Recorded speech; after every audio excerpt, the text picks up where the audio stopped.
Vous écoutez Fake Hair Real Me, le podcast qui vous parle d'alopécie, mais aussi et surtout des merveilleuses solutions qui sont à notre disposition pour y faire face.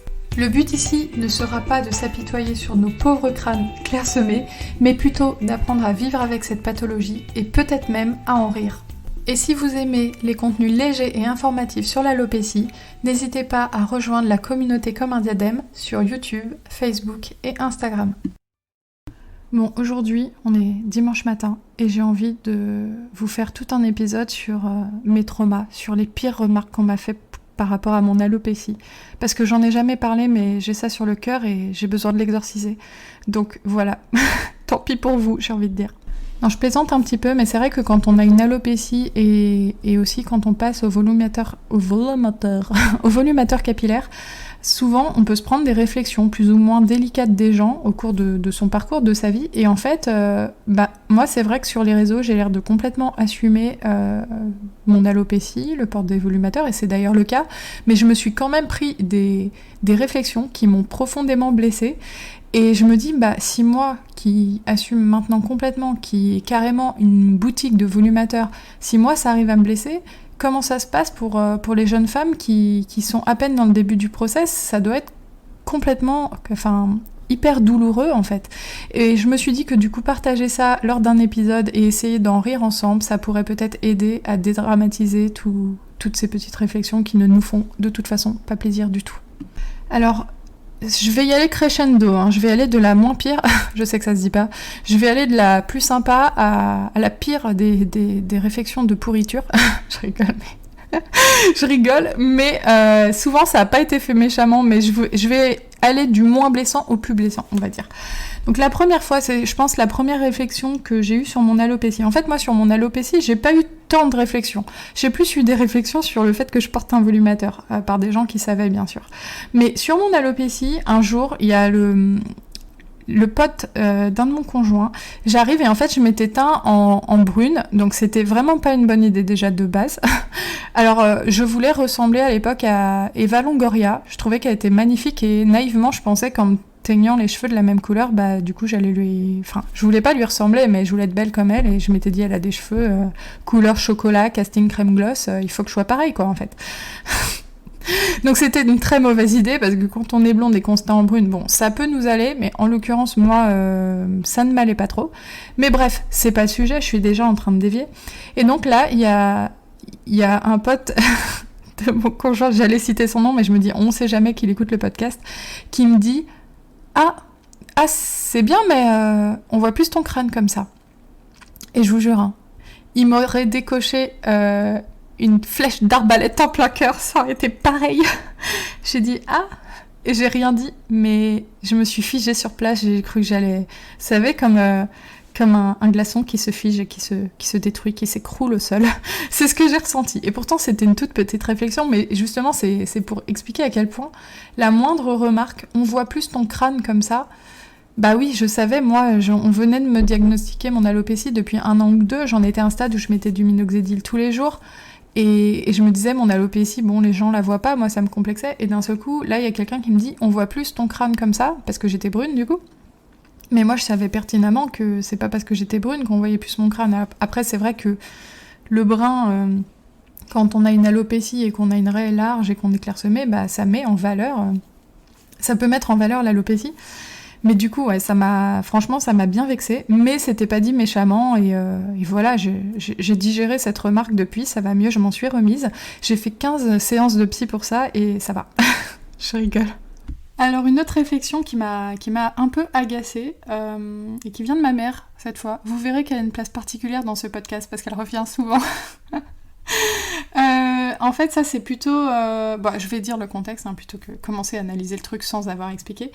En fait, c'est au moment où je décide de passer au volumateur capillaire parce que j'ai une alopécie qui a énormément progressé. Donc c'est le moment où j'hésite entre la greffe et le volumateur capillaire et où vraiment je suis au stade où j'ai pris ma décision d'aller dans une boutique de perruques et c'est un stade super difficile. Et en fait, à ce moment-là, j'en parle à mes parents qui sont chez moi un dimanche.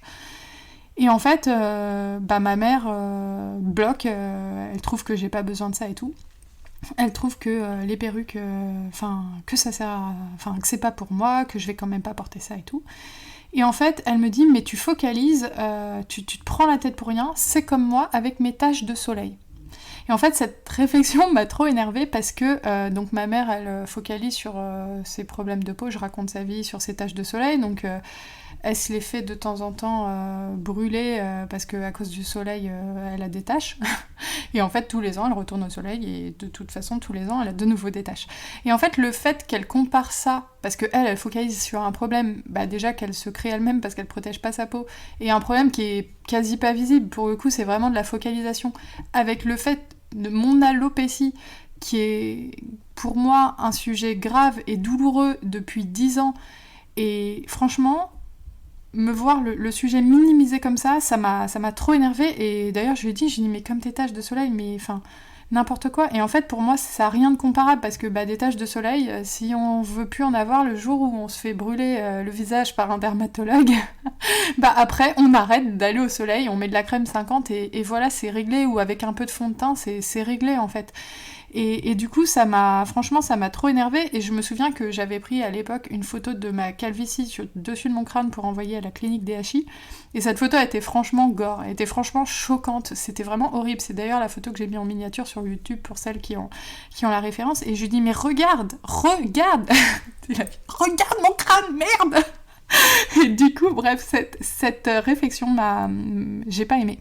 Alors, une autre réflexion qui m'a vraiment blessée, mais pour le coup c'est une collègue et elle l'a pas fait exprès, je le sais parce que c'était au cours d'une discussion. Un jour je lui ai demandé, parce qu'elle était au courant, je l'ai mis au courant que j'avais un volumateur, et je lui ai demandé si elle l'avait remarqué, et c'est une question que je lui repose régulièrement, est-ce que les gens avaient remarqué que j'avais un volumateur dans la boîte où je bossais avant, parce que je suis venue du jour au lendemain avec un volumateur, et en plus après j'en ai changé régulièrement, donc c'est un petit peu une inquiétude que j'avais en fait qu'on me détecte. Et en fait un jour elle m'a dit non mais t'inquiète pas, vraiment personne l'a vu. Elle me dit par contre ouais, c'est vrai qu'on avait remarqué que tu perdais tes cheveux, même avec Charlotte à un moment on en avait discuté, on se demandait ce qu'il y avait quoi. Et en fait, ça m'a fait mal de savoir que mon alopécie avait été l'objet de discussions par derrière. Après, j'en veux pas du tout à cette collègue qui me l'a dit. En plus, je lui posais la question sur le sujet du volumateur. Donc voilà, elle me l'a dit pas du tout pour me faire du mal. Mais c'est vrai que ça m'a énormément blessée d'imaginer cette scène de collègues qui parlent entre elles et qui se demandent ce que j'ai. Ça m'a fait beaucoup de mal. Et pourtant, à l'époque, je portais un volumateur depuis 3 ans, j'assumais beaucoup mon alopécie, j'étais à l'aise avec le sujet, j'en avais déjà parlé dans 40 vidéos sur YouTube. Mais quand on se rend compte qu'on a été l'objet de discussions et presque de compassion ou de pitié, ça fait mal en fait. Ensuite, 2 réflexions faites par 2 personnes différentes mais qui sont équivalentes et qui m'ont énervée, vraiment, qui m'ont blessée. Donc une par la collègue dont je viens de vous parler et une autre par ma mère. Je vous ai dit, elle a une place prépondérante ici. On m'a fait... donc cette même collègue dont je vous parlais me dit un jour, je marche avec elle dans le couloir du labo, quoi, et elle sait, elle, que j'ai un volumateur, et elle me dit, je crois même qu'elle me l'a fait 2 fois cette réflexion, elle me dit, il se voit là ton volumateur, parce que c'est pas la même structure entre, enfin elle me le dit pas de cette manière, mais j'avais des cheveux un peu plus lisses que mon volumateur, et j'avais pas pris le temps le matin de le brosser à la brosse lissante en fait. Enfin, j'avais pas pris le temps de lisser mes propres cheveux par flemme ou quoi, et elle me dit, ouais, il se voit là ton volumateur, parce que c'est pas la même texture. Et en fait, je lui ai répondu, il se voit parce que tu le sais. Et là, du coup, elle a rigolé, elle m'a dit « Ouais, c'est vrai, parce que sinon, personne l'avait jamais remarqué. » Mais c'est vrai que c'est assez blessant. Et ma mère, un jour, m'a fait la même réflexion. On était dans la rue, et toujours à cause de ce problème que mes cheveux sont un peu plus souples que les cheveux très lisses de volumateur, si je prends pas le temps de les raidir un peu en dessous, quelqu'un qui fait attention et qui focalise sur mon volumateur et qui cherche la prothèse va la trouver, puisque de toute façon il y en a une. Et un jour on était dans la rue, j'étais devant elle, je marchais à quelques centimètres, et là elle me passe la main dans les cheveux avec un geste un petit peu dédaigneux, et elle me dit « Ah, ton volumateur là, il se voit ». Et en fait, pareil, c'est hyper blessant. Et là je le dis, s'il y a des gens qui ont un entourage qui a une alopécie, qui se renseignent sur le sujet, qui écoutent par hasard le podcast, ou même si vous avez été l'objet de ce type de réflexion, et que ça vous a blessé, n'hésitez pas à faire écouter pour que les gens se rendent compte, mais c'est hyper blessant de souligner la prothèse d'une personne en fait. Genre, oui, t'as une perruque, je la vois. En fait, ça se dit pas. Si c'est pas vraiment pour rendre service parce que ça se voit. En fait, si c'est dit gentiment, c'est un peu comme t'as un truc entre les dents, quoi. C'est bien de le dire quand ça se voit, mais quand c'est juste pour dire ah là, ça se voit. C'est très blessant, et en fait même quand on est une personne qui assume complètement son volumateur, moi j'avais fait genre 40 vidéos pour en parler, ça m'a quand même blessée profondément qu'on me dise ah ton volumateur il se voit comme ça en me passant la main de manière dédaigneuse dans les cheveux. Et en fait ça a créé ensuite des tensions, une dispute, et c'est vrai qu'ils sont jamais compris parce qu'ils m'ont dit ah on dira plus rien sur ton volumateur, t'es susceptible et tout. Mais en fait, non, c'est pas ne plus rien me dire sur mon volumateur, mais en fait, il y a des manières de le dire. Et dire à une personne, ta prothèse, admettons c'est une prothèse de dent, ah ça se voit là que t'as une fausse dent. Enfin, je sais pas, mais tout le monde sait que ça se fait pas, il me semble. Je suis en train de m'énerver, mais en fait, c'est blessant, et il y a des manières de dire. En fait, si c'est dit avec bienveillance, on le sent. Attention, là ta dent, elle se voit un petit peu... de manière discrète et tout, mais là, en pleine rue, se faire secouer les cheveux comme ça, avec un geste un peu mi-méprisant, mi-dédaigneux, ah, ton volumateur, là, il se voit, mais hors contexte, sans qu'il y ait eu d'autres problèmes avant, c'est super vexant, et c'est très blessant, et en fait, on se fait attaquer sur quelque chose qui nous fragilise, en fait, et en plus, dehors, comme ça, on te dit dehors, ton volumateur, il se voit, t'es dehors, t'es dans la rue, tu peux rien faire. Enfin, moi, c'est vraiment une remarque qui m'a énormément blessée. Et donc, j'arrive au top du top, toujours ma mère. Un jour à Noël, je mets une perruque, et en fait, je l'avais pas encore fait couper. Donc c'est vrai que c'était une des premières fois que je portais une perruque, j'étais toute contente d'essayer, ça me faisait plaisir, c'était un nouveau cap de franchi, puisque je passais cette fois du volumateur à la perruque. Et la perruque n'avait pas spécialement de coupe, elle était brute comme ça. Mais je me trouvais quand même jolie avec, ça me faisait plaisir de la porter et tout. Et donc je vais à Noël chez mes parents et je la mets.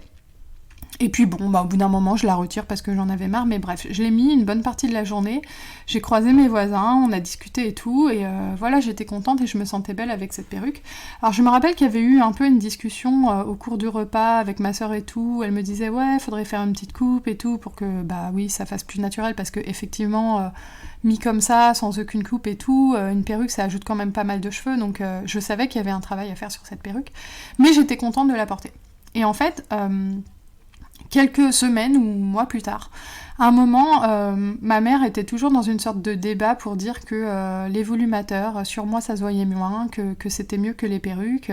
Et en fait, moi je me sentais très à l'aise avec les perruques, et j'étais juste en train de lui expliquer qu'un volumateur ou une perruque c'est pareil, ça se voit pareil, il faut juste qu'il y ait une coupe, il faut juste qu'il y ait des petits détails, des petits trucs et astuces à faire, que j'ai d'ailleurs expliqué dans un des épisodes précédents, pour que ça ait l'air naturel. Et c'est vrai que quand il n'y a pas de coupe ou quoi, pour quelqu'un qui vous connaît, ça peut devenir un peu plus détectable, on va dire. Et en fait, là, elle me dit ah ouais, non mais si, à Noël, on l'avait vu, ça se voyait que t'avais une perruque, Pascal, donc Pascal c'est mon père, ça se voyait qu'elle avait une perruque. Et là, mon père dit trop rien, mais si, tu te rappelles, tu me l'avais dit, Pascal, que ça se voyait qu'elle avait une perruque. Et donc là je me dis ok, donc quand je suis partie ça a été l'objet de discussion, et donc ça m'a fait déjà de la peine de savoir que par derrière alors une perruque, ça se voit, mais en fait ça faisait 3 ans que je portais des volumateurs, j'étais sur le point de lancer ma boutique en ligne, j'ai pas compris que ça fasse encore l'objet de discussion, ça se voit qu'elle a une perruque.